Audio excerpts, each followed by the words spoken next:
Welcome back to channel learning institute. അപ്പൊ HSI natural സയൻസിലെ class ആണ് നമ്മൾ ഡിസ്കസ് ചെയ്യാൻ പോകുന്നത്. അതിൽ തന്നെ നമ്മൾ കോശത്തെ കുറിച്ചാണ് പഠിച്ചുകൊണ്ടിരിക്കുന്നത് അല്ലെ. ഇപ്പൊ കോശത്തില് നമ്മൾ മൈറ്റോകോൺഡ്രിയയെ കുറിച്ച് ഇന്നത്തെ ക്ലാസ്സിൽ മനസ്സിലാക്കാൻ പോകുന്നത്. ഇപ്പൊ കഴിഞ്ഞ ക്ലാസ്സിൽ നമ്മൾ അന്തർസ്രാവ വ്യവസ്ഥയെ കുറിച്ചൊക്കെ മനസ്സിലാക്കി, അതിൽ ഉൾപ്പെടുന്ന കോശാംഗങ്ങളെ കുറിച്ച് മനസ്സിലാക്കി, അതിന്റെ എന്തൊക്കെ ഇമ്പോർട്ടന്റ് പോയിന്റ്സ് ആണ് മനസ്സിലാക്കി. അപ്പൊ ക്ലാസ്സിൽ നിങ്ങൾക്ക് അന്ന് പറഞ്ഞ കാര്യങ്ങളൊക്കെ നിങ്ങൾക്ക് ഓർമ്മയുണ്ടല്ലോ അല്ലെ. അപ്പൊ നിങ്ങൾ അടുത്ത് മനസ്സിലാക്കാൻ പോകുന്ന മൈറ്റോകോൺഡ്രിയയെ കുറിച്ചാണ്. ഇപ്പൊ എന്താണ് മൈറ്റോകോൺഡ്രിയ? മൈറ്റോകോൺഡ്രിയ എന്ന് പറയുന്ന ഒരു കോശാംഗമാണ് അല്ലെ. ഇപ്പൊ മനസ്സിലാക്കാം, മൈറ്റോകോൺഡ്രിയയെ കുറിച്ച് മനസ്സിലാക്കുന്ന ആദ്യത്തെ പോയിന്റ് എന്താണ് നമുക്ക് നോക്കാം. വ്യത്യസ്ത കോശങ്ങൾ, പല കോശങ്ങളും നമുക്ക് മൈറ്റോകോൺഡ്രിയ കാണാൻ സാധിക്കും. എന്നാൽ ഈ മൈറ്റോകോൺഡ്രിയയുടെ എണ്ണം എന്ന് പറയുന്നത് കോശത്തിൽ നടക്കുന്ന ശരീരധർമ്മങ്ങൾക്കനുസരിച്ച് വ്യത്യാസപ്പെട്ടിരിക്കും. അപ്പൊ കോശങ്ങളില് മൈറ്റോകോൺഡ്രിയ എണ്ണം എന്ന് പറയുന്നത് വ്യത്യസ്തപ്പെട്ടിരിക്കുന്നു. എന്തിനനുസൃതമായിട്ടാണ്? കോശത്തിൽ നടക്കുന്ന ശരീരധർമ്മ പ്രവർത്തനങ്ങൾക്കനുസരിച്ച് മൈറ്റോകോൺഡ്രിയയുടെ എണ്ണം വ്യത്യാസപ്പെട്ടിരിക്കും. അപ്പൊ ശരീരധർമ്മ പ്രവർത്തനങ്ങൾക്ക് അനുസരിച്ചാണ് മൈറ്റോകോൺഡ്രിയ എണ്ണം കോശത്തിൽ വ്യത്യാസപ്പെട്ടിരിക്കുന്നത്. ഒന്നാമത് മനസ്സിലാക്കേണ്ട പോയിന്റ് ആണ്. ഇനി മൈറ്റോകോൺഡ്രിയ വലിപ്പത്തിലും ആകൃതിയിലും അതുപോലെ തന്നെ നീളത്തിലും, അതായത് എല്ലാത്തിലും എന്താണ് വ്യത്യാസപ്പെട്ടിരിക്കുന്നു. അപ്പൊ നമ്മൾ മനസ്സിലാക്കേണ്ട ഒന്നാമത്തെ പോയിന്റ്, മൈറ്റോകോൺഡ്രിയ എന്ന് പറയുന്നത് ഓരോ കോശത്തിലും വ്യത്യസ്ത എണ്ണത്തിലായിരിക്കും കാണപ്പെടുന്നത്. അതായത് ശരീരധർമ്മത്തിനനുസരിച്ചാണ് മൈറ്റോകോൺഡ്രിയയുടെ എണ്ണം വ്യത്യാസപ്പെട്ടത്. കോശങ്ങൾ മൈറ്റോകോൺഡ്രിയ എണ്ണം വ്യത്യാസപ്പെട്ടിരിക്കുന്നത് എന്തിനനുസരിച്ചാണ്? ശരീരധർമ്മത്തിന് അനുസരിച്ചാണ്. ഇനി അടുത്ത മനസ്സിലാക്കേണ്ടത്, മൈറ്റോകോൺഡ്രിയ ആകൃതിയിലും വലുപ്പത്തിലും വ്യത്യാസപ്പെട്ടിരിക്കുന്നു മനസ്സിലാക്കാം. അതായത് നീണ്ട മൈറ്റോകോൺഡ്രിയയുടെ, അതുപോലെ തന്നെ അറ്റം ഉരുണ്ട ആകൃതിയുള്ളതോ ദണ്ഡാകൃതിയിലുള്ള മൈറ്റോകോൺഡ്രിയ നമുക്ക് കാണാൻ സാധിക്കും. അപ്പൊ നീണ്ടതായിട്ടുള്ള മൈറ്റോകോൺഡ്രിയ ഉണ്ടായിരിക്കും, അറ്റം ഉരുണ്ട ആകൃതിയിലുള്ള എന്തായിരിക്കും? ദണ്ഡാകൃതിയുള്ള മൈറ്റോകോൺഡ്രിയ നമുക്ക് കാണാൻ സാധിക്കും. ഇതിന്റെ വ്യാസം എന്ന് പറയുന്നത് 0.2 മൈക്രോമീറ്റർ മുതൽ 1 മൈക്രോമീറ്റർ വരെയാണ്. വ്യാസം എന്ന് പറയുന്നത് 0.2 മൈക്രോമീറ്റർ മുതൽ 1 മൈക്രോമീറ്റർ വരെയാണ് വ്യാസം. എന്നാൽ നീളം കണക്കാക്കുമ്പോൾ 1 മൈക്രോമീറ്റർ മുതൽ 4.1 മൈക്രോമീറ്റർ വരെ നീളവും കാണപ്പെടും. ഇനി ഇവയുടെ സ്ട്രക്ചർ ആണ്, ഘടനയാണ് മനസ്സിലാക്കാൻ പോകുന്നത്. വ്യത്യസ്ത ആകൃതി വലുപ്പത്തിലാണ് കാണപ്പെടുന്നത് മനസ്സിലാക്കി. അതുപോലെ തന്നെ ഇവയുടെ ശരീരധർമ്മം അനുസരിച്ച് കോശങ്ങൾ മൈറ്റോകോൺഡ്രിയ എണ്ണം വ്യത്യാസപ്പെട്ടിരിക്കുന്നു മനസ്സിലാക്കി. അടുത്ത ഇവയുടെ നമുക്ക് സ്ട്രക്ചർ നോക്കുകയാണെങ്കിൽ നമുക്ക് മനസ്സിലാക്കാം, ഇതൊരു ഇരട്ട സ്ഥലത്താൽ ആവരണം ചെയ്യപ്പെട്ടിരിക്കും. അപ്പൊ മൈറ്റോകോൺഡ്രിയ ഇരട്ട സ്ഥലത്താൽ ആവരണം ചെയ്യപ്പെടുത്ത കോശാംഗമാണ് ഒന്നാമത്തെ പോയിന്റ് അല്ലെ. എന്താണ് മൈറ്റോകോൺഡ്രിയ എന്ന് പറയുന്നത് പ്രത്യേകത? ഇരട്ട സ്ഥലത്താൽ ആവരണം ചെയ്യപ്പെട്ട കോശാംഗമാണ് മൈറ്റോകോൺഡ്രിയ. അപ്പൊ ഇരട്ട സ്ഥലം എന്ന് പറയുന്നത് അതിനൊരു ബാഹ്യസ്ഥലവും കാണും, ഒരു ആന്തരസ്ഥലവും കാണും. ഇനി ബാഹ്യസ്ഥലവും ആന്തരസ്ഥലവും എത്തരത്തിലാണ് മൈറ്റോകോൺഡ്രിയയിൽ കാണപ്പെടുന്നത്?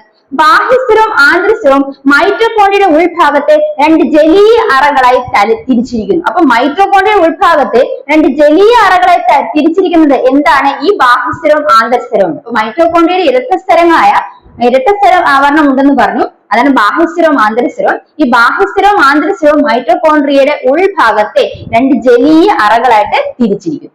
അപ്പൊ ആ ജലീയ അറകൾ ഒരു ബാഹ്യ അറയും കാണും, ഒരു ആന്തര അറയും കാണും. മനസ്സിലായോ? ഇപ്പൊ ജലീയ അറകളായിട്ട് മൈറ്റോകോൺഡ്രിയ ഉൾഭാഗത്തെ തിരിച്ചിരിക്കുന്നത് എന്താണ്? ഈ പറയുന്ന മൈറ്റോകോൺഡ്രിയയുടെ ആ ഇരട്ട സ്ഥലങ്ങൾ. അപ്പൊ ആ ജലീയ അറ എന്ന് പറയുന്നത് ഒരു ബാഹ്യ അറയും ഉണ്ട്, ഒരു ആന്തര അറയും ഉണ്ട്. ഇനി ഈ ആന്തര അറയ്ക്കുള്ളില് മാട്രിക്സ് നിറഞ്ഞിരിക്കുന്നു. അപ്പൊ ആന്തര അറയ്ക്കുള്ളിൽ എന്ത് നിറഞ്ഞിരിക്കുന്നു? മാട്രിക്സ് നിറഞ്ഞിരിക്കുന്നു. ഇനി ബാഹ്യസ്ഥലം എങ്ങനെ കാണപ്പെടുന്നു? ബാഹ്യസ്ഥലം എന്ന് പറയുന്നത് തുടർച്ചയായും മൈറ്റോകോൺഡ്രിയയുടെ അതിർവരമ്പായിട്ട് കാണപ്പെടുന്നു. അപ്പൊ ബാഹ്യസ്ഥലം എന്ന് പറയുന്നത് തുടർച്ചയായിട്ടാണ് കാണപ്പെടുന്നത്, അതുപോലെ മൈറ്റോകോൺഡ്രിയയുടെ അതിർവരമ്പായിട്ടാണ് കാണപ്പെടുന്നത്. ഇനി നമ്മൾ പറഞ്ഞു ആന്തരസ്ഥലത്തിൽ എന്ത് കാണപ്പെടുന്നു?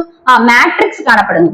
ഇനി ആന്തരസ്ഥലത്തില് ചില മടക്കുകൾ, ധാരാളം മടക്കുകൾ കാണപ്പെടുന്നു, ധാരാളം ഉൾമടക്കുകൾ കാണപ്പെടുന്നു. അപ്പൊ ആന്തരസ്ഥലത്തില് ധാരാളം ഉൾമടക്കുകൾ മാട്രിക്സിലേക്കാണ് കാണപ്പെടുന്നത്. അപ്പൊ ആന്തരസ്ഥലത്തിനുള്ളിലാണ് മാട്രിക്സ് കാണപ്പെടുന്നത് എന്ന് പറഞ്ഞു. ഇനി ഈ ആന്തരസ്ഥല മാട്രിക്സിനുള്ളിലേക്ക് ധാരാളം മടക്കുകൾ, ഉൾമടക്കുകൾ കാണപ്പെടുന്നു. ഈ ഉൾമടക്കുകളെ ക്രിസ്റ്റകൾ എന്നാണ് വിളിക്കുന്നത്. ഉൾമടക്കുകൾ എന്ത് പേരിട്ട് വിളിക്കുന്നു? ക്രിസ്റ്റകൾ. അപ്പൊ ഈ ക്രിസ്റ്റകൾ കാണപ്പെടുന്ന കോശാംഗം ഏതാണെന്ന് ചോദിച്ചാൽ ഏതാണ്? മൈറ്റോകോൺഡ്രിയ. മനസ്സിലായോ? ക്രിസ്റ്റകൾ കാണപ്പെടുന്ന കോശാംഗം ഏതാണ്? മൈറ്റോകോൺഡ്രിയ. അപ്പൊ ഇവിടെ ക്രിസ്റ്റകൾ എവിടെ കാണപ്പെടുന്നു? ആന്തരസ്ഥലത്തില് ഈ പറയുന്ന മാട്രിക്സിനുള്ളില് മൈറ്റോകോൺഡ്രിയ ധാരാളം ഉൾമടക്കുകൾ കാണപ്പെടുന്നു. മൈറ്റോകോൺഡ്രിയയിലെ ആന്തരസ്ഥലത്തിലെ മാട്രിക്സിനുള്ളിൽ ധാരാളം ഉൾമടക്കുകൾ കാണപ്പെടുന്നു. ആ ഉൾമടക്കുകളാണ് ക്രിസ്റ്റകൾ എന്ന് പറയുന്നത്. ഈ ഉൾമടക്കളായ ക്രിസ്റ്റകളുടെ പ്രധാനപ്പെട്ട ധർമ്മം നമുക്ക് നോക്കാം. എന്താണ് അവരുടെ ധർമ്മം? നമ്മൾ മനസ്സിലാക്കേണ്ടത്, ക്രിസ്റ്റകൾ ആന്തരസ്ഥലത്തിന്റെ ഉപരിതല വിസ്തീർണം വർദ്ധിപ്പിക്കുന്നു. അപ്പൊ ക്രിസ്റ്റകളുടെ പ്രധാന ധർമ്മം എന്താണ്? ആന്തരസ്ഥലത്തിന്റെ ഉപരിതല വിസ്തീർണം വർദ്ധിപ്പിക്കുന്ന ആരാണ്? ഈ ക്രിസ്റ്റകളാണ്. അപ്പൊ മൈറ്റോകോൺഡ്രിയയിൽ കാണപ്പെടുന്ന ക്രിസ്റ്റകളുടെ ധർമ്മം എന്താണ്? ആന്തരസ്ഥലത്തിന്റെ ഉപരിതല വിസ്തീർണം വർദ്ധിപ്പിക്കുക എന്നത്. ഇനി മൈറ്റോകോൺഡ്രിയയുടെ ധർമ്മം ബന്ധപ്പെട്ട 2 സ്ഥലങ്ങളും അവരുടേതായ സവിശേഷ രാസാഗ്നികളും ഉണ്ട്. അപ്പൊ മൈറ്റോകോൺഡ്രിയയുടെ ധർമ്മവുമായി ബന്ധപ്പെട്ട് ഈ പറയുന്ന ഈ 2 സ്ഥലങ്ങളിലും ആ ഒരു ധർമ്മവുമായി ബന്ധപ്പെട്ട് രാസാഗ്നികളും കാണപ്പെടും. അപ്പൊ രാസാഗ്നി എവിടെ കാണപ്പെടുന്നു? മൈറ്റോകോൺഡ്രിയയുടെ ഈ രണ്ട് സ്ഥലങ്ങളിലും കാണപ്പെടുന്നു. മൈറ്റോകോൺഡ്രിയയുടെ ധർമ്മം അനുസരിച്ചുള്ള രാസാഗ്നികൾ എവിടെ കാണപ്പെടുന്നു? ഈ രണ്ട് സ്ഥലങ്ങളിലും കാണപ്പെടുന്നു. ഇനി വായുശ്വസനം നടക്കുന്നത് മൈറ്റോകോൺഡ്രിയ വെച്ച്. അപ്പൊ വായുശ്വസനം നടക്കുന്നത് എവിടെയാണ്? മൈറ്റോകോൺഡ്രിയ. അപ്പൊ വായുശ്വസനം നടക്കുന്നത് മൈറ്റോകോൺഡ്രിയ വെച്ച്. ഇനി കോശത്തിന് ആവശ്യമായിട്ടുള്ള ഊർജ്ജമായി ATPയുടെ രൂപത്തിൽ നിർമ്മിക്കുന്നത് സംഭരിക്കുന്നത് മൈറ്റോകോൺഡ്രിയ. അപ്പൊ കോശത്തിന് ഊർജ്ജം ആവശ്യമുണ്ട് പ്രവർത്തനം നടക്കുന്നതിന് വേണ്ടിയിട്ട്. ആ ഊർജ്ജം ATP ആയിട്ട് നിർമ്മിക്കുന്നതും സംഭരിക്കുന്നതും ആരാണ്? മൈറ്റോകോൺഡ്രിയ എന്ന കോശാംഗമാണ്. അതിനാൽ മൈറ്റോകോൺഡ്രിയ കോശത്തിന്റെ ഊർജ്ജ നിലയിൽ power house of the cell എന്ന് വിശേഷിപ്പിക്കും. മനസ്സിലായോ? ഇനി മാട്രിക്സില് നമ്മൾ മാട്രിക്സ് എടുക്കുന്ന ആന്തരശരീരത്തിനുള്ളിൽ ആണ് മാട്രിക്സ് കാണപ്പെടുന്നത് അല്ലെ? ഈ മാട്രിക്സില് വൃത്താകൃതിയിലുള്ള DNA-യും കുറച്ച് RNA തന്മാത്രകളും റൈബോസോമുകളും പ്രോട്ടീനുകളുടെ നിർമ്മാണത്തിന് ആവശ്യമുള്ള ഘടകങ്ങൾ എന്നിവ കാണപ്പെടുന്നു. അപ്പൊ ഈ ആന്തരശരീരത്തിലെ മാട്രിക്സ് എന്തൊക്കെ കാണപ്പെടുന്നു? വൃത്താകൃതിയിലുള്ള DNA കാണപ്പെടുന്നു, കുറച്ച് RNA തന്മാത്രകൾ കാണപ്പെടുന്നു, ഈ റൈബോസോമുകൾ കാണപ്പെടുന്നു. 70S റൈബോസോമുകളാണ് കാണപ്പെടുന്നത്. അതുപോലെ പ്രോട്ടീൻ നിർമ്മാണത്തിന് ആവശ്യമുള്ള ഘടകങ്ങൾ എവിടെ കാണപ്പെടുന്നത്? ആന്തരശരീരത്തിനുള്ളിലാണ് കാണപ്പെടുന്നത്. ഇനി മൈറ്റോകോൺഡ്രിയൽ വിഭജനം നടക്കുന്നത് എന്താണ്? വിഭജനം നടക്കുന്ന മൈറ്റോകോൺഡ്രിയ ഇരട്ടിക്കുന്നതിലൂടെ മനസ്സിലാക്കാം. മൈറ്റോകോൺഡ്രിയ എങ്ങനെയാണ് ഇരട്ടിക്കുന്നത്? വിഭജനത്തിലൂടെ മൈറ്റോകോൺഡ്രിയ ഇരട്ടിക്കുന്നത്. അപ്പൊ മൈറ്റോകോൺഡ്രിയയെ കുറിച്ച് എന്തൊക്കെയാണ് കാര്യങ്ങൾ മനസ്സിലാക്കിയത്? മൈറ്റോകോൺഡ്രിയ എന്ന് പറയുന്നത് സ്ഥരാവരണമുള്ള ഒരു കോശാംഗമാണ് അല്ലെ? ഇനി മനസ്സിലാക്കി എന്താണ്? മൈറ്റോകോൺഡ്രിയ എന്ന് പറയുന്നത് അതിന്റെ എണ്ണം ഓരോ കോശത്തിൽ വ്യത്യസ്തപ്പെട്ടിരിക്കുന്നു. അതിന്റെ ശരീരധർമ്മങ്ങൾക്കനുസരിച്ച് ആ കോശത്തിലെ മൈറ്റോകോൺഡ്രിയ എണ്ണം വ്യത്യസ്തപ്പെട്ടിരിക്കുന്നു മനസ്സിലായി.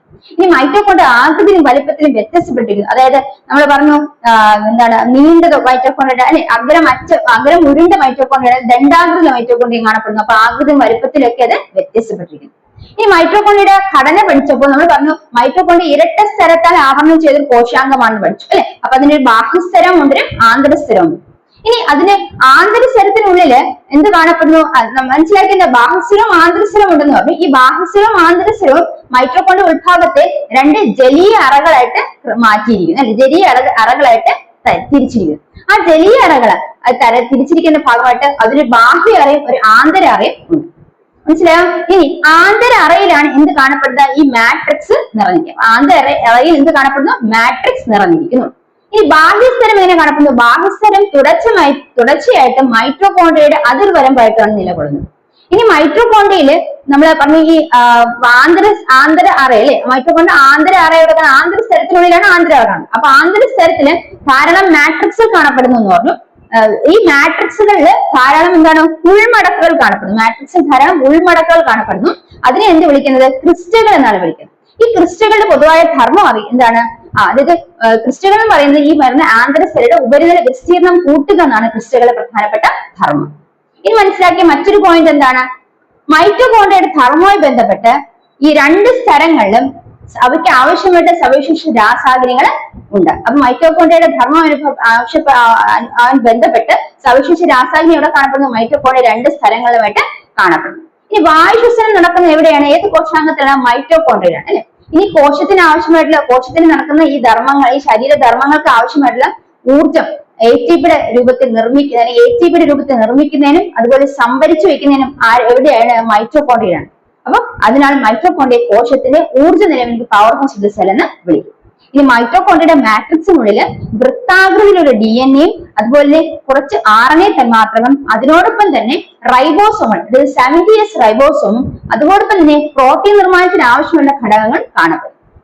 ഇനി മൈറ്റോകോൺഡ്രിയ എന്താണ്? വിഭജനത്തിലൂടെയാണ് ഇരട്ടിക്കുന്നത്. ഇത്രയും കാര്യങ്ങളാണ് മൈറ്റോകോൺഡ്രിയയെ കുറിച്ച് നമ്മൾ മനസ്സിലാക്കാറുള്ളത്.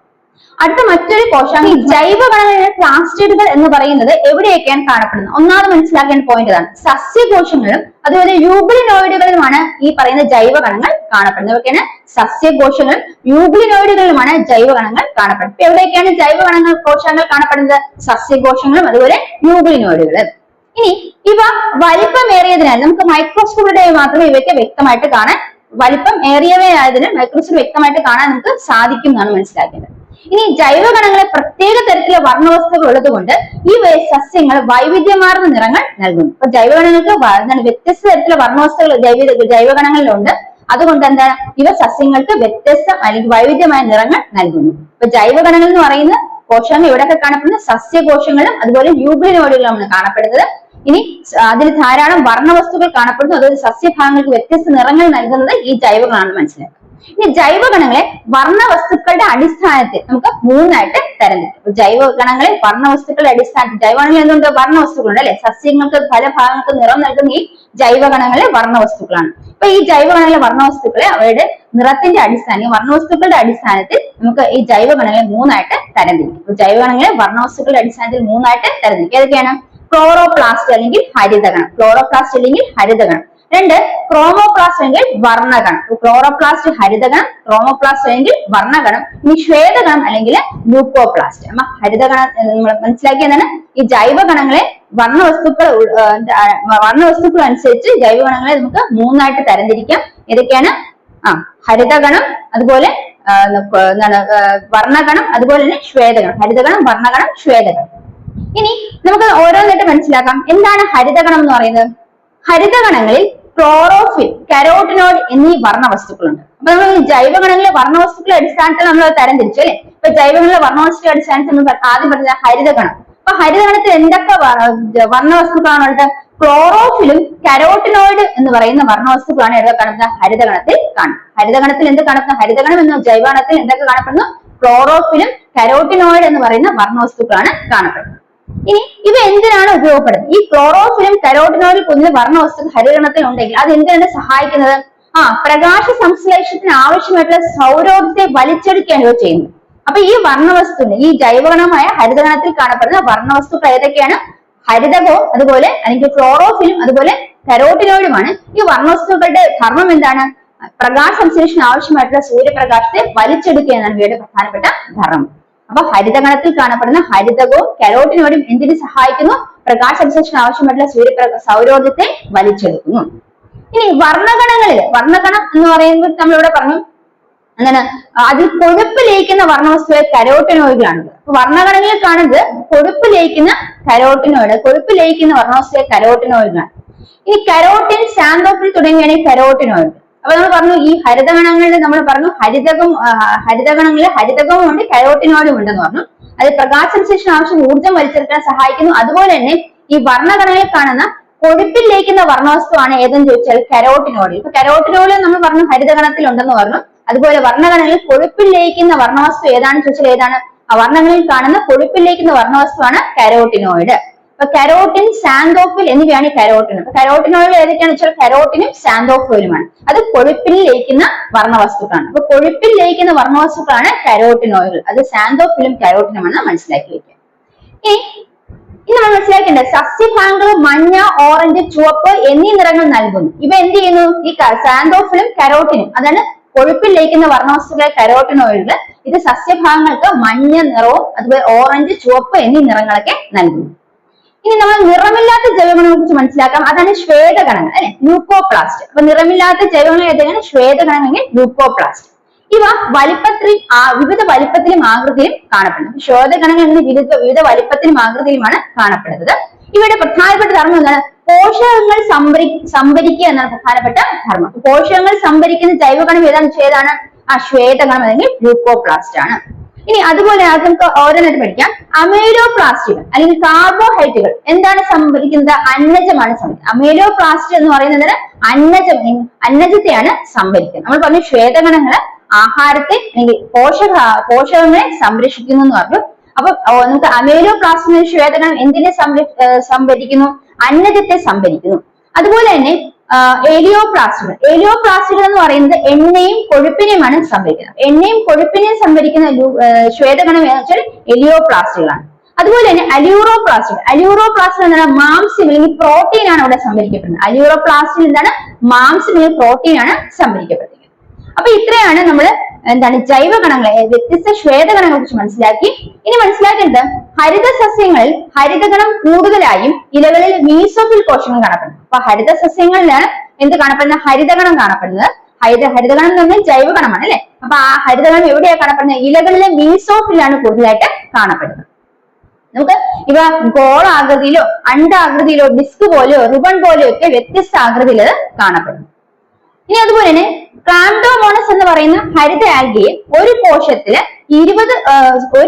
ഒരു ഹരിതഗണമാണ് കാണപ്പെടുന്നത്. ക്ലാംഡോമോണസ് പോലുള്ള ഹരിത ആൽഗയില് ഒരു കോശത്തിൽ ഒരു ഹരിതകണമേ കാണുള്ളൂ. എന്നാൽ ഉയർന്ന പടിയുള്ള സസ്യങ്ങളിൽ ഒരു കോശത്തിൽ 20 മുതൽ 40 ഹരിതകണം വരെ കാണുന്നുണ്ട്. മനസ്സിലാക്കുക. അപ്പൊ ഇതാണ് ഹരിതകണത്തെ കുറിച്ച് മനസ്സിലാക്കിയത്. എന്തൊക്കെയാണ് ഹരിതകണം എന്ന് പറയുന്നത്? എന്താണ്? സസ്യകോശങ്ങളും അതുപോലെ യൂക്ലിനോഡുകളും കാണപ്പെടുന്ന ജൈവകണങ്ങളാണെന്ന് മനസ്സിലാക്കി. ഇനി അതുപോലെ തന്നെ ഇവയിൽ വ്യത്യസ്ത വർണ്ണവസ്തുക്കളുണ്ട്. ഈ വർണ്ണവസ്തുക്കൾ വ്യത്യാസപ്പെട്ടിരിക്കുന്ന ഇവ സസ്യങ്ങൾക്ക് വിവിധ ഭാഗങ്ങളിൽ നിറം നൽകുന്നു മനസ്സിലാക്കി അല്ലെ. ഈ വർണ്ണവസ്തുക്കളുടെ അടിസ്ഥാനത്തിൽ ജൈവകണങ്ങൾ നമുക്ക് 3ആയിട്ട് തരംതിരിക്കാം. ഏതൊക്കെയാണ്? ഹരിതകണം, അതുപോലെ വർണ്ണകണം, അതുപോലെ ശ്വേതകണം അല്ലെ. ആ ഹരിതകണത്തിലെ വർണ്ണവസ്തുക്കൾ ഏതൊക്കെയാണ്? ഹരിതകവും അതുപോലെ കരോട്ടിനോയിഡുമാണ്. ഇനി ഈ പറയുന്ന ഹരിതകം അല്ലെങ്കിൽ കരോട്ടിന് എന്തിനു സഹായിക്കുന്നു? പ്രകാശ സംശ്ലേഷണം ഊർജ്ജത്തെ വലിച്ചെടുക്കുന്നതിന് സഹായിക്കുന്ന വർണ്ണവസ്തുവാണ് ഈ പറഞ്ഞവ. ഇനി കരോട്ടിനോയിഡുകൾ എന്ന് പറയുന്നത് കൊഴുപ്പിന് ലയിക്കാൻ സഹായിക്കുന്ന വർണ്ണവസ്തുവാണ് കരോട്ടിനോയിഡ്. അപ്പൊ അതുമാണ് സാന്തോഫിലും കരോട്ടിനും. ഇത് സസ്യഭാഗങ്ങൾക്ക് മഞ്ഞ, ചുവപ്പ് മുതലായ നിറങ്ങളൊക്കെ, ഓറഞ്ച് മുതലായ നിറങ്ങളൊക്കെ നൽകുന്നു. ഇനി മനസ്സിലാക്കി എന്താണ്? മറ്റു നിറമില്ലാത്ത ജൈവകണം കൂടിയുണ്ട് അല്ലെ. അതാണ് ശ്വേതകണം, ല്യൂക്കോപ്ലാസ്റ്റ്. ഇവ വിവിധ വലിപ്പത്തിലും ആകൃതിയിലും കാണപ്പെടുന്നു. ഇവയുടെ പ്രധാന ധർമ്മം എന്താണ്? പോഷകങ്ങൾ സംഭരിച്ചു വയ്ക്കുക എന്നുള്ളതാണ്. അപ്പൊ അത്തരത്തിൽ പോഷകങ്ങൾ സംഭരിക്കുന്ന അനുസരിച്ച് ഇവയെ നമുക്ക് വ്യത്യസ്തപ്പെട്ട് ഉപയോഗിക്കാം. എന്താണ്? അമൈഡോപ്ലാസ്റ്റ് എന്ന് പറയുമ്പോൾ അവിടെ എന്താണ് സംഭരിച്ചു വെച്ചിരിക്കുന്നത്? അന്നജമാണ് സംഭരിച്ചു വെച്ചിരിക്കുന്നത്.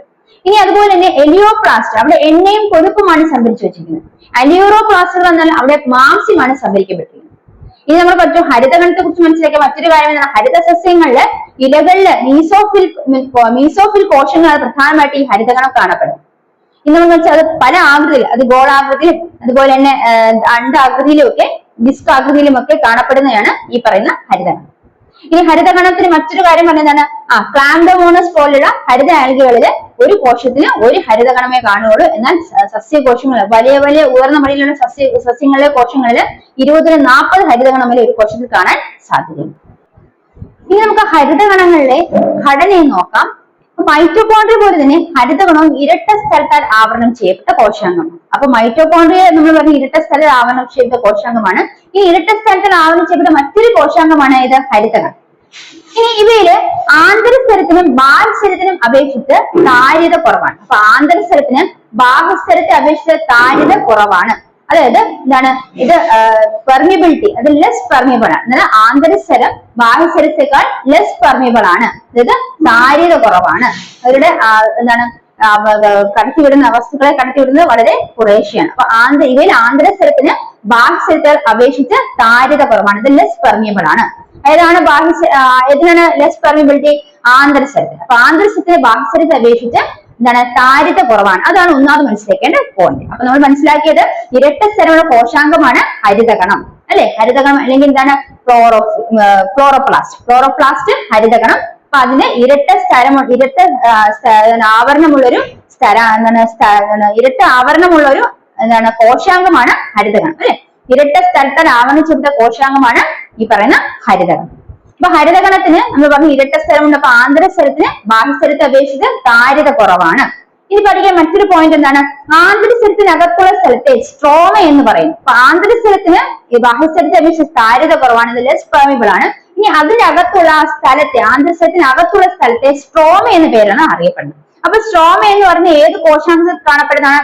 ഹരിതകണത്തിൽ കാണപ്പെടുന്ന, ഹരിതകണം എന്ന കോശാംഗത്തിൽ കാണപ്പെടുന്ന ഒരു സ്ഥലമാണ് ഇത് സ്ട്രോമ എന്നത്. സ്ട്രോമ എവിടെ കാണപ്പെടുന്നു? ഹരിതകണത്തിലെ ആന്തരസ്ഥലത്തിനുള്ളിലാണ് എന്ത് കാണപ്പെടുന്നത്? സ്ട്രോമ കാണപ്പെടുന്നത്. ഇനി ഇതിൽ ധാരാളം പരന്ന സ്ഥരസഞ്ചികൾ ക്രമീകരിച്ചു. ഈ സ്ട്രോമയിൽ ധാരാളം പരന്ന സ്ഥരസഞ്ചികൾ ക്രമീകരിച്ചിരിക്കുന്നു. ഈ സ്ഥരസഞ്ചികളെ തൈലോകോയിഡുകൾ എന്നാണ് വിളിക്കുന്നത്. അപ്പൊ സ്ട്രോമയിൽ ധാരാളം സ്ഥരസഞ്ചികൾ കാണപ്പെടുന്നു. ഇവയെ തൈലോകോയിഡുകൾ എന്നാണ് വിളിക്കുന്നത്. ഇനി ഈ തൈലോകോയിഡുകൾ എങ്ങനെയാണ് അറേഞ്ച് ചെയ്തിരിക്കുന്നത്? സ്ട്രോമയിൽ ധാരാളം സ്ഥരസഞ്ചികൾ കാണപ്പെടുന്നു, അതിനെ തൈലോകോയിഡ് എന്ന് വിളിക്കുന്നു. ഈ തൈലോകോയിഡുകൾ ഒന്നിനു മുകളിൽ ഒന്നായിട്ടാണ്, നാണയങ്ങൾ അടുക്കി വെച്ചിരിക്കുന്ന പോലെയാണ് ക്രമീകരിച്ചിരിക്കുന്നത്. അപ്പൊ തൈലോകോയിഡുകൾ ഒന്നിനു മുകളിൽ ഒന്നായി നാണയങ്ങൾ അടുക്കി വെച്ചിരിക്കുന്ന പോലെയാണ് കാണപ്പെടുന്നത്. ഈ അടുക്കിനെ ഗ്രാന എന്നാണ് വിളിക്കുന്നത്, അല്ലെങ്കിൽ ഇന്റർ ഗ്രാനൽ തൈലോകോയിഡ് എന്ന് വിളിക്കുന്നു. അപ്പൊ ഇങ്ങനെ തൈലോകോയിഡ് അടുക്കി വെച്ചിരിക്കുന്നതിന് എന്ത് വിളിക്കുന്നു? ഗ്രാന എന്ന് വിളിക്കുന്നു, അല്ലെങ്കിൽ ഇന്റർ ഗ്രാനൽ തൈലോകോയിഡ് എന്ന് വിളിക്കുന്നു. ഈ ഗ്രാനയിലെ തൈലോകോയിഡുകളെ തമ്മിൽ ബന്ധിപ്പിക്കുന്ന പരന്ന സ്ഥരനാളികളുണ്ട്. അപ്പൊ ഈ ഗ്രാനയിലെ തൈലോകോയിഡുകൾ തമ്മിൽ പരസ്പരം ബന്ധിപ്പിക്കുന്ന പരന്ന സ്ഥരനാളിയുണ്ട്. അതിനെ വിളിക്കുന്നതാണ് സ്ട്രോമാ ലാമെല്ല. എന്താണ്? സ്ട്രോമാ ലാമെല്ല. അപ്പൊ ഗ്രാനയിലെ തൈലോകോയിഡുകളെ പരസ്പരം ബന്ധിപ്പിക്കുന്ന പരന്ന സ്ഥരനാളിയെ വിളിക്കുന്ന പേരെന്താണ്? സ്ട്രോമാ ലാമെല്ല. ഇനി നമ്മൾ മനസ്സിലാക്കേണ്ടത് എന്താണ്, തൈലോപോഡുകൾക്കുള്ളിലുള്ള സ്ഥലത്തെയാണ് ലൂമൻ എന്ന് വിളിക്കുന്നത്. തൈലോപോഡിലുള്ള സ്ഥലത്തെ ലൂമൻ എന്ന് വിളിക്കുന്നു. അപ്പൊ ഒന്നുകൂടെ മനസ്സിലാക്കാം. നമ്മൾ പറഞ്ഞ ഹരിതകണം എന്ന് പറയുന്നത് എന്താണ്, ഒരു ഇരട്ട സ്ഥലത്താൽ ആവരണം ചെയ്തിരിക്കുന്ന ഒരു കോശാംഗമാണ്. അതിന് ബാഹ്യസ്ഥലമുണ്ട്, ആന്തരസ്ഥലമുണ്ട്. ഇനി ആന്തരസ്ഥലം ബാഹ്യസ്ഥലം അപേക്ഷിച്ച് എങ്ങനെയാണ്, താര്യത കുറവാണിത് അല്ലെ. ഈ ആന്തരസ്ഥലത്തിന് ഉള്ളിൽ കാണപ്പെടുന്ന സ്ഥലത്തെയാണ് സ്ട്രോമ എന്ന് അറിയപ്പെടുന്നത്. ഇനി സ്ട്രോമയില് ധാരാളം പരന്ന സ്ഥലസഞ്ചികൾ കാണപ്പെടുന്നു. ഇവയാണ് എന്ത് പേരിൽ അറിയപ്പെടുന്നത്, തൈലോപോഡുകൾ എന്ന് അറിയപ്പെടുന്നു. ഇനി ഈ തൈലോപോഡ് എങ്ങനെയാണ് ക്രമീകരിച്ചിരിക്കുന്നത്, നാണയം അടുക്കി ഒന്നിനൊന്നും മുകളിൽ നാണയങ്ങൾ അടുക്കി വെച്ചിരിക്കുന്ന പോലെയാണ് തൈലോപോഡിൽ കാണപ്പെടുന്നത്. ഈ അടുക്കിനെ ഗ്രാന അല്ലെങ്കിൽ ഇന്റർ ഗ്രാനുലാർ തൈലോപോഡ് എന്ന് അറിയപ്പെടുന്നു. അപ്പൊ ഇന്റർ ഗ്രാനൽ തൈലോപോഡ് ഗ്രാന എന്നാണ് ഇതിനെ അറിയപ്പെടുന്നത്. ഇനി ഗ്രാനയില് ഈ തൈലോപോഡുകൾ തമ്മിൽ ബന്ധിപ്പിക്കുന്ന ഒരു പരന്ന സ്ഥരനാളിയുണ്ട്. അതിനെയാണ് സ്ട്രോമ ലാമെല്ല എന്ന് അറിയപ്പെടുന്നത്. സ്ട്രോമ ലാമെല്ല എന്ന് പറയുന്നത് ഗ്രാനയിലെ തൈലോപോഡുകളെ ബന്ധിപ്പിച്ചിരിക്കുന്ന പരന്ന സ്ഥരനാളിയാണ് സ്ട്രോമ ലാമെല്ല എന്ന് അറിയപ്പെടുന്നത്. ഇനി തൈലോപോഡിന്റെ ഉള്ളിലുള്ള സ്ഥലത്തെ ലൂമൻ എന്ന പേരിട്ടാണ് വിളിക്കുന്നത്. തൈലോപോഡിൽ എന്നുള്ള സ്പേസിനിടയിലുള്ള സ്പേസിനെ തൈലോപോഡിന് ഇടയിലല്ല, തൈലോപോഡിന് ഉള്ളിലുള്ള ഉള്ളിലുള്ള സ്ഥലത്തെ എന്നറിയപ്പെടുന്നു ലൂമൻ എന്നറിയപ്പെടുന്നു. ഇനി കാർബോഹൈഡ്രേറ്റുകളും പ്രോട്ടീനുകളും നിർമ്മിക്കാൻ ആവശ്യമായ രാസാഗ്നികൾ സ്ട്രോമയിൽ ഉണ്ട്. അപ്പൊ സ്ട്രോമയിൽ എന്തൊക്കെയുണ്ട്, രാസാഗ്നികളുണ്ട്. എന്തൊക്കെ നിർമ്മിക്കാൻ ആവശ്യമുള്ള രാസാഗ്നിയാണ്, കാർബോഹൈഡ്രേറ്റുകളും പ്രോട്ടീനും നിർമ്മിക്കാൻ ആവശ്യമുള്ള രാസാഗ്നി ഇവിടെ കാണപ്പെടുന്നു, സ്ട്രോമയിൽ ഉണ്ട്. മൈറ്റോകോൺഡ്രിയ പഠിച്ചപ്പോൾ നമ്മൾ പറഞ്ഞു ആന്തരസ്ഥലത്തിനും ബാഹ്യസ്ഥലത്തിനും ഉള്ളിൽ എന്ത് കാണപ്പെടുന്നു, പല ധർമ്മങ്ങൾ നിർവഹിക്കാൻ സഹായിക്കുന്ന സവിശേഷ രാസാഗ്നികൾ എന്ന് പറഞ്ഞു അല്ലെ. അതുപോലെ ഇവിടെ സ്ട്രോമയിൽ എന്തുണ്ട്, ഹരിതകണത്തിലെ സ്ട്രോമയില് കാർബോഹൈഡ്രേറ്റുകൾ പ്രോട്ടീനുകൾ നിർമ്മിക്കാൻ ആവശ്യമുള്ള രാസാഗ്നികൾ കാണപ്പെടുന്നു. എവിടെ കാണപ്പെടുന്നു, ഹരിതകണത്തിലെ സ്ട്രോമയിൽ. കൂടാതെ രണ്ട് ഇഴകളും വലയാകൃതിയിലുള്ള ചെറിയ DNA തന്മാത്രകൾ റൈബോസോമൽ സ്ട്രോമയിൽ കാണപ്പെടുന്നു. അപ്പൊ എന്താണ്, സ്ട്രോമയിൽ രാസാഗ്നികൾ കാണപ്പെടുന്നു, കാർബോഹൈഡ്രേറ്റ് പ്രോട്ടീൻ നിർമ്മിക്കാൻ ആവശ്യമുള്ള രാസാഗ്നികൾ കാണപ്പെടുന്നു. അതിനോടൊപ്പം തന്നെ രണ്ട് ഇഴകളും വലിയ ആകൃതിയുമുള്ള ഒരു ചെറിയ DNA തന്മാത്ര, ചെറിയ DNA തന്മാത്രയുണ്ട്. അതിന് രണ്ട് ഇഴകളും വലിയ ആകൃതിയുമാണ്. അപ്പൊ രണ്ട് ഇഴകളും വലിയ ആകൃതിയുള്ള ചെറിയ DNA തന്മാത്ര എവിടെ കാണപ്പെടുന്നു, ഹരിതകണത്തിലെ സ്ട്രോമയിൽ കാണപ്പെടുന്നു. ഇനി റൈബോസോമുകളും സ്ട്രോമയിൽ കാണപ്പെടുന്നു. പരന്ത സ്ട്രോമയിൽ എന്താ കാണപ്പെടുന്നു, രണ്ട് ഇഴകളുള്ള വലിയ ആകൃതിയിലുള്ള ഒരു ചെറിയ DNA തന്മാത്രയും അതുപോലെ എന്താണ് റൈബോസോമുകൾ കാണപ്പെടുന്നു. ഇനി തൈലോപോഡുകൾ വർണ്ണവസ്തു ഹരിതകം അടങ്ങിയിരിക്കുന്നു. അപ്പൊ എവിടെയാണ് ഈ വർണ്ണവസ്തു ഹരിതകം അടങ്ങിയിരിക്കുന്നത്, ഹരിതകണത്തിലെ തൈലോപോഡിനുള്ളിലാണ് വർണ്ണവസ്തുവായ ഹരിതകം കാണപ്പെടുന്നത്. ഹരിതകണത്തിലെ ഹരിതകം എവിടെ കാണപ്പെടുന്നു, തൈലോപോഡിലാണ് വർണ്ണവസ്തുവായ ഹരിതകം കാണപ്പെടുന്നത്. ഇനി കോശദ്രവ്യത്തില് റൈബോസോമുകൾ കാണപ്പെടുന്നു. റൈബോസോമുകൾ ചെറിയ റൈബോസോമുകളാണ് ഹരിതകത്തിൽ കാണപ്പെടുന്നത്. കോശദ്രവ്യത്തിൽ എന്ത് കാണപ്പെടുന്നു, റൈബോസോം കാണപ്പെടുന്നു. ഈ കോശദ്രവ്യത്തിൽ കാണപ്പെടുന്ന റൈബോസോമുകളെ ചെറിയ റൈബോസോം എവിടെ കാണപ്പെടുന്ന, ഹരിതകണത്തിൽ കാണപ്പെടുന്നത്. കോശദ്രവ്യത്തിലെ റൈബോസോമുകൾ 80S ആണ്. ഈ പറഞ്ഞ ഹരിതകണത്തിൽ കാണുന്ന റൈബോസോമുകൾ 70S ആണ് മനസ്സിലാക്കി വെക്കുക. അപ്പൊ ഹരിതകണത്തിലെ സ്ട്രക്ചർ ആണ്, ഘടനയാണ് മനസ്സിലാക്കിയത്. നമ്മൾ മനസ്സിലാക്കിയ മൈറ്റോകോൺഡ്രിയ പോലെ തന്നെ ഹരിതകണം ഇരട്ട സ്ഥലത്താൽ ആവരണം ചെയ്യുന്നു മനസ്സിലാക്കി അല്ലെ. ഇനി അതിനൊരു ആന്തരസ്ഥലമുണ്ട്, ബാഹ്യസ്ഥലമുണ്ട്. അതിന്റെ ആന്തരസ്ഥലത്തിന്റെ പ്രത്യേകത എന്താണ്, അതിന്റെ ആന്തരസ്ഥലത്തിന് ബാഹ്യസ്ഥലത്തെ അപേക്ഷിച്ച് താര്യത കുറവാണ്, ലെസ് പെർമിയബിൾ ആണ്. ഇനി ആന്തരസ്ഥലത്തിനുള്ളിലെ സ്ഥലത്തെ എന്ത് പേരിലാണ് അറിയപ്പെടുന്നത്, സ്ട്രോമ എന്ന പേരാണ് ആന്തരസ്ഥലത്തിനുള്ളിലെ സ്ഥലത്തെ അറിയപ്പെടുന്നത്. ഇനി ആ സ്ട്രോമയ്ക്കുള്ളിലെ പ്രത്യേകത എന്താണ്, അതിൽ ധാരാളം പരന്ന സ്ഥലസഞ്ചികൾ കാണപ്പെടും. ആ സ്ഥലസഞ്ചികളാണ് തൈലോപോഡുകൾ എന്ന് അറിയപ്പെടുന്നത്. ഈ തൈലോപോഡുകൾ എങ്ങനെയാണ് ക്രമീകരിച്ചിരിക്കുന്നത്, നാണയങ്ങൾ അടുക്കി വെച്ചിരിക്കുന്ന പോലെയാണ് തൈലോപോഡുകൾ ക്രമീകരിച്ചിരിക്കുന്നത്. ആ ഒരു അതിനെയാണ് എന്ത് വിളിക്കുന്നത്, ഗ്രാന അല്ലെങ്കിൽ ഇന്റർ ഗ്രാനൽ തൈലോപോഡ് എന്ന് വിളിക്കുന്നത്. ഇനി ഈ പറയുന്ന ഗ്രാനയിലെ തൈലോപോഡുകളെ പരസ്പരം ബന്ധിപ്പിക്കുന്ന പരന്ന സ്ഥരനാളികളെയാണ് എന്ത് വിളിക്കുന്നത്, സ്ട്രോമ ലാമെല്ല എന്ന് വിളിക്കുന്നത്. ഇനി മനസ്സിലാക്കുന്ന മറ്റൊരു പോയിന്റ് എന്ന് പറഞ്ഞത്, തൈലോപോഡിന് ഉള്ളിലുള്ള സ്ഥലത്തെ എന്ത് പേരാ പറയുന്നത്, ലൂമൻ എന്നാണ്. തൈലോപോഡുകളുടെ ഉള്ളിലുള്ള സ്ഥലത്തെ എന്ത് പേര് പറഞ്ഞു, ലൂമൻ എന്ന് പറയും. ഇനി മനസ്സിലാക്കിയ മറ്റൊരു സവിശേഷത എന്താണ്, ഈ തൈലോപോഡുകളിലാണ് ചില രാസാഗ്നികൾ കാണപ്പെടുന്നത്. എന്തിനാവശ്യമുള്ള രാസാഗ്നികൾ, കാർബോഹൈഡ്രേറ്റുകളെയും പ്രോട്ടീനെയും നിർമ്മിക്കാൻ ആവശ്യമുള്ള രാസാഗ്നികൾ ഈ പറയുന്ന ഹരിതകണത്തിലെ തൈലോപോഡിനുള്ളിലാണ് സ്ട്രോമയിലുള്ളിലാണ് കാണപ്പെടുന്നത്. അപ്പൊ ഹരിതകണത്തിലെ സ്ട്രോമയിൽ എന്ത് കാണപ്പെടുന്നു, രാസാഗ്നി കാണപ്പെടുന്നു. കാർബോഹൈഡ്രേറ്റ് പ്രോട്ടീൻ നിർമ്മിക്കാൻ ആവശ്യമുള്ള രാസാഗ്നികൾ ഹരിതകണത്തിലെ സ്ട്രോമയിലാണ് കാണപ്പെടുന്നത്. ഇനി ഈ സ്ട്രോമയിൽ തന്നെ എന്ത് കാണപ്പെടുന്നു, രണ്ട് ഇഴകളുള്ള വലിയ ആകൃതിയിലുള്ള ഒരു ചെറിയ DNAയും അതുപോലെ തന്നെ എന്താണ് കാണുന്ന റൈബോസോമുകൾ കാണപ്പെടുന്നു. ഈ പറഞ്ഞ തൈലോകോഡുകളിലാണ് ഹരിതകണത്തിലെ ഹരിതകം എന്ന വർണ്ണവസ്തു കാണപ്പെടുന്നത്. ഹരിതകണത്തിലെ ഹരിതകം എന്ന വർണ്ണവസ്തു എവിടെയാണ് കാണപ്പെടുന്നത്? തൈലോകോഡുകൾ. സ്ട്രോമയിൽ എന്താ കാണപ്പെടുന്നത്? സ്ട്രോമയിൽ രാസാഗ്രം കാണപ്പെടുന്നു. അതുപോലെ DNA അല്ലെ, ചെറിയ DNA തന്മാത്ര കാണപ്പെടുന്നു. റൈബോസോം കാണപ്പെടുന്നു. തൈലോകോഡിലാണ് എന്ത് കാണപ്പെടുന്ന? വർണ്ണവസ്തുവായ ഈ പറയുന്ന ഹരിതകം കാണപ്പെടുന്നത്. ഈ കോശങ്ങളിലേക്കാൾ ചെറിയ റൈബോസോമുകൾ എവിടെ കാണപ്പെടുന്നത്? ഈ പറയുന്ന ഹരിതകണത്തിൽ കാണപ്പെടുന്ന റൈബോസോമുകൾ. കോശങ്ങളിൽ 80S ആണെങ്കിൽ ഹരിതകണത്തിൽ കാണപ്പെടുന്ന റൈബോസോമുകളിൽ 70S ആണെന്ന് കൂടെ മനസ്സിലാക്കി. അപ്പൊ ഇത്രയാണ് നമ്മൾ ഹരിതകണത്തിന്റെ സ്ട്രക്ചർ മനസ്സിലാക്കിയത്. അപ്പൊ ഹരിതകണത്തിന് ഇരട്ട സ്ഥലമാണ്. മൈറ്റോകോൺട്രിയ പോലെ തന്നെ അതിന്റെ സവിശേഷത മനസ്സിലാക്കി, അതിന്റെ ധർമ്മം മനസ്സിലാക്കി. ഇത്രയും പോയിന്റ്സ് ആണ് ഇതിന് പ്രധാനമായിട്ട് മനസ്സിലാക്കിയത്. അപ്പൊ എന്തൊക്കെ കാര്യങ്ങളാണ് മനസ്സിലാക്കിയത്? മൈറ്റോകോൺട്രിയയെ കുറിച്ച് മനസ്സിലാക്കി, മൈറ്റോകോൺട്രിയ എന്ന കോശാംഗത്തെ മനസ്സിലാക്കി, ഹരിതകണം നമ്മൾ ജൈവഗണത്തെ കുറിച്ച് മനസ്സിലായില്ലേ? ജൈവഗണത്തിൽ നമ്മൾ വ്യത്യസ്ത ജൈവഗണങ്ങൾ ഉണ്ടെന്ന് മനസ്സിലാക്കി. ആ ജൈവഗണത്തിൽ നമ്മൾ ഹരിതകണത്തിന്റെ സ്ട്രക്ചറാണ് മനസ്സിലാക്കിയത്, ധർമ്മം മനസ്സിലാക്കി, വ്യത്യസ്ത സവിശേഷതയെ കുറിച്ച് മനസ്സിലാക്കി. അപ്പൊ ഇതിന് മാക്സിമം പോയിന്റ്സ് നിങ്ങൾ കിട്ടിയെന്ന് വിശ്വസിക്കുന്നു. അപ്പൊ ഇത്രയും കാര്യങ്ങളാണ് ഈ ഒരു ടോപ്പിക്കിൽ നിന്ന് മാക്സിമം മനസ്സിലാക്കേണ്ടത്. ഇത് ക്ലിയർ ആയെന്ന് വിശ്വസിക്കുന്നു. ഇത് ക്ലിയർ ആയെങ്കിൽ തീർച്ചയായും അടുത്ത ക്ലാസ് ഫോളോ ചെയ്യുക. അപ്പം നമുക്ക് അടുത്ത ക്ലാസ്സിലെ റിമൈനിങ് പോർഷൻസ് പഠിക്കാവുന്നതാണ്. അപ്പൊ അടുത്ത ക്ലാസ്സിൽ കാണുന്നവരെ bye from me. Thank you.